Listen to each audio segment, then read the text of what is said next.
पहले 2 रोज़े।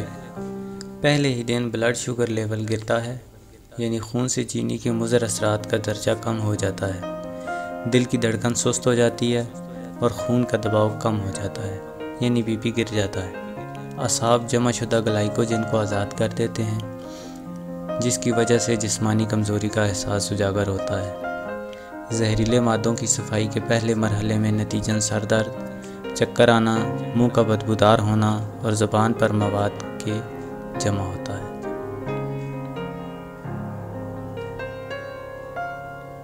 तीसरे से 7वें रोज़े तक जिस्म की चर्बी टूट फूट का शिकार होती है और पहले मरहले में ग्लूकोज में तब्दील हो जाती है। बाज़ लोगों की जिल्द मुलायम और चिकनी हो जाती है। जिस्म भूख का आदी होना शुरू करता है और इस तरह साल भर में मसरूफ़ रहने वाला निज़ाम हाज़मा रुख़सत मनाता है, जिसकी इसे अशद ज़रूरत थी। खून की सफ़ेद जरसों में और क़ुव्वत मुदाफ़अत में इजाफ़ा शुरू हो जाता है। हो सकता है कि रोज़ादार के फेफड़ों में मामूली तकलीफ़ हो, इसलिए कि जहरीले मादों की सफाई का अमल शुरू हो चुका है। अंतड़ियों और कोलों की मरम्मत का काम शुरू हो जाता है। अंतड़ियों की दीवारों पर जमा मवाद ढीला होना शुरू हो जाता है।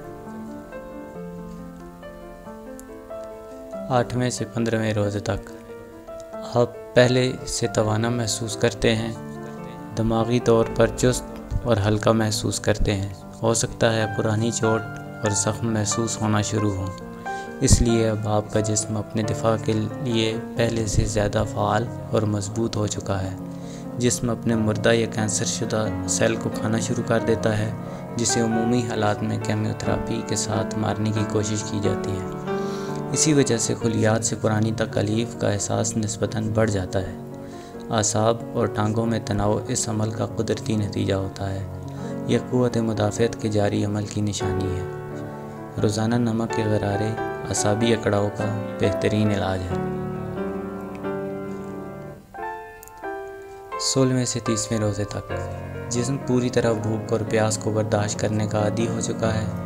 आप अपने आप को चुस्त चाको चौबंद महसूस करते हैं। इन दिनों आपकी ज़ुबान बिल्कुल साफ़ और सुर्खी माइल हो जाती है। सांस में भी ताज़गी आ जाती है। जिस्म के सारे जहरीले मादों का ख़त्मा हो चुका है। निज़ाम हाज़मा की मरम्मत हो चुकी है। जिस्म से फालतू चर्बी और फासिद मादों का अखराज हो चुका है। बदन अपनी पूरी ताकत के साथ अपने फ़राइज़ अंजाम देना शुरू करता है। 20 रोज़ों के बाद दिमाग और याददाश्त तेज़ हो जाते हैं। तवज्जो और सोच को मरकूज़ करने की सलाहियत बढ़ जाती है। बिला शक बदन और रूह तीसरे अशरे की बरक़ात को भरपूर अंदाज से अदा करने के काबिल हो जाता है।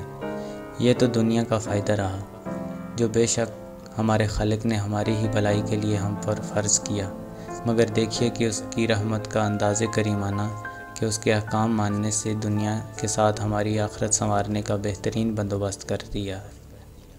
सुबहान अल्लाह व बिहम्दिही, सुबहान अल्लाहिल अज़ीम। तहज़ीब व अदब की मज़ीद नई वीडियोज़ के लिए हमारे चैनल को सब्सक्राइब करें, साथ दिए गए बेल आइकन पर क्लिक करें, लाइक, कमेंट एंड शेयर करें। शुक्रिया।